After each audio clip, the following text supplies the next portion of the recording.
The air in the press room was thick with tension. The questions had been coming fast, and they were only getting sharper. It had started as a routine press conference, nothing out of the ordinary.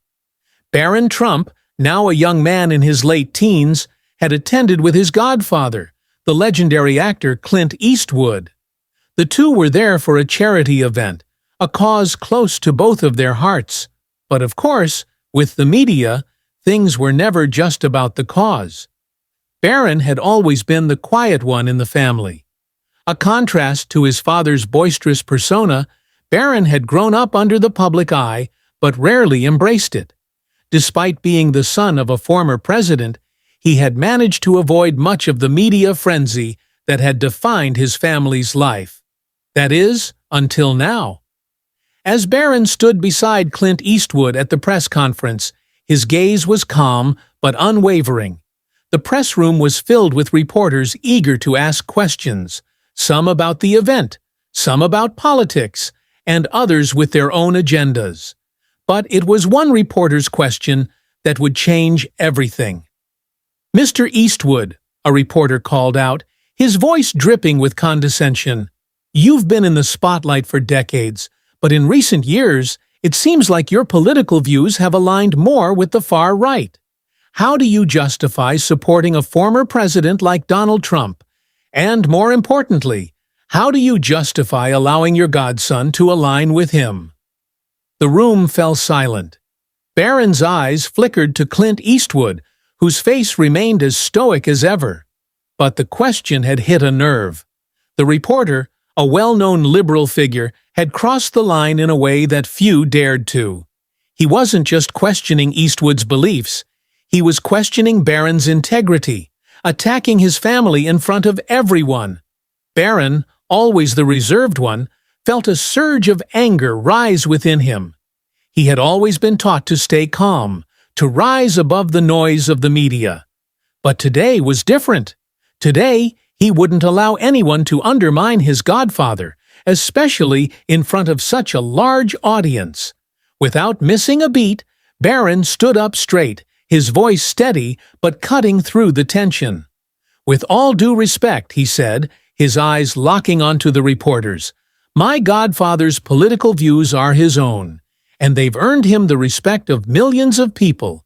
If you're trying to pit him against me or my family, then I suggest you rethink your approach." The room was quiet for a moment, but it wasn't a comfortable silence. The reporters exchanged uncertain glances, unsure of how to react to Barron's sharp retort.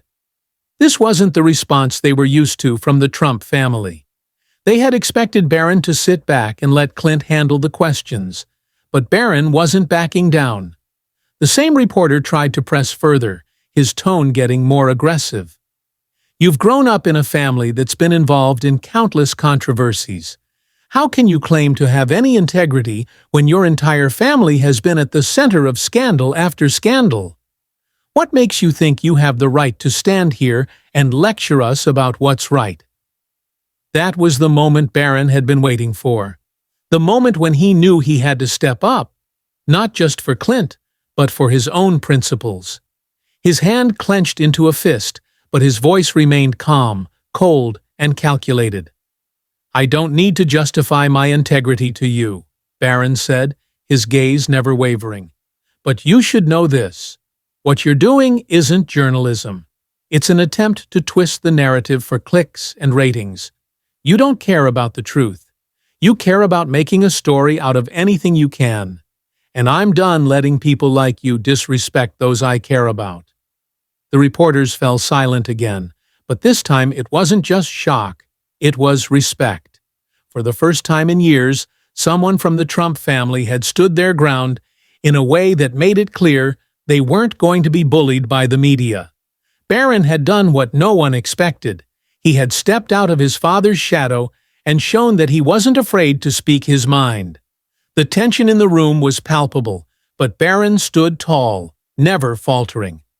Clint Eastwood, who had been silent throughout the exchange, finally spoke, his voice gravelly but approving. "Well said, kid." The press conference was abruptly cut short as the reporters scrambled to get the story, but the damage had already been done. Barron Trump had made his point. He wasn't just the son of a former president, he was his own man, with his own voice, and he wasn't going to let anyone diminish his or his godfather's integrity. As they walked out of the press room, Barron's eyes met Clint's, a silent understanding passing between them. Barron had just proven to the world that he wasn't afraid to stand up for what was right, even when the world was against him. The room was silent. The press conference had gone from a typical political event to a full-blown spectacle in a matter of moments. Barron Trump had just fired back at the liberal reporter, silencing the room with a level of composure and authority that stunned everyone present. It wasn't often that a member of the Trump family, especially someone so young, stood their ground with such clarity and force. But Barron wasn't just responding for himself. He was responding for his godfather, Clint Eastwood, whose reputation had just been unfairly attacked. The reporter, momentarily stunned by Barron's calm yet cutting words, tried to regain control. He was an experienced journalist, used to tough crowds, but this was different. The young Trump had thrown him off balance. "Mr. Trump," the reporter stammered, attempting to recover, "you speak of respect, but your father's political career has been filled with controversy. How can you, as the son of a former president, defend such actions and rhetoric? Your godfather, Clint Eastwood, has aligned himself with controversial figures. How can you justify that?" The room seemed to hold its breath as Barron's eyes narrowed. He had heard enough. This wasn't a question. It was an attack. An attack on Clint, on his family, and on his character. Barron knew this wasn't about journalism. It was a calculated attempt to bait him, to turn the media narrative against people who couldn't or wouldn't fight back. Without hesitation, Barron stepped forward once again. The room was tense, every reporter now fully aware of what was happening. Barron was no longer just the quiet son of a former president. He was someone who commanded attention. His presence in that room was a testament to his upbringing, his strength, and his integrity. "Let me make one thing clear," Barron said, his voice unwavering. "This isn't about defending my family. This is about something much bigger. Clint Eastwood is a legend. He has spent decades in Hollywood, building a career based on truth, integrity, and hard work. His views might not fit into your convenient narratives, but that doesn't make them any less valid. You don't get to attack a man's legacy just because he doesn't conform to what you think he should believe." The reporters exchanged uneasy glances. Barron's words cut through the air like a blade. He wasn't just defending Clint Eastwood. He was challenging the media's narrative, their willingness to tear down anyone who didn't align with their views. Barron knew the stakes. He understood that this moment, this conversation, could define him in the eyes of the public. He turned to face the entire room. "I won't sit here and allow you to disrespect someone who has contributed so much to this country and to the arts. Just because Clint doesn't fit your mold doesn't mean he deserves to be vilified. And as for me, I stand by my family, by my godfather, and by the values that truly matter: respect, integrity, and the courage to speak the truth, no matter how unpopular it is." The reporter, now visibly flustered, tried to counter, but Barron wasn't finished. "You don't get to dictate who people should support or respect. The world doesn't work that way. People have the right to think for themselves. You may not like it, but that's not your call to make." A murmur rippled through the room as Barron's words sunk in. The liberal reporter, completely out of his depth, backed down, unable to respond to the weight of Barron's argument. Clint Eastwood, who had remained silent up to this point, couldn't help but feel a surge of pride.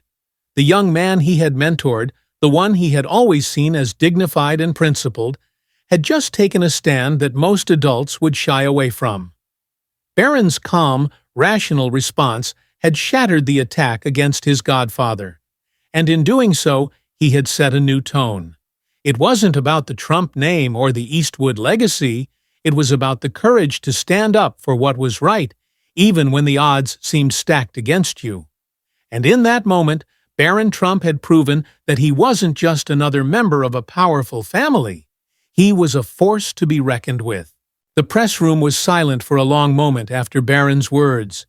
The reporters, stunned and without a response, exchanged glances, unsure of how to proceed. The young Trump had dismantled their attack, leaving them with nothing but the truth. Clint Eastwood, who had quietly observed the entire exchange, finally spoke, his voice gravelly yet full of admiration. "Well said, son." Barron turned to his godfather, a slight nod of acknowledgement passing between them. As the press conference ended, Barron walked out of the room with his head held high. The media's narrative would never be the same. Barron had proven that he was more than just a name. He was someone who would stand up for what was right, no matter the opposition. And in doing so, he had earned the respect of those who had doubted him and silenced the critics who thought they could break him. The story was far from over, but Barron Trump had already made his mark.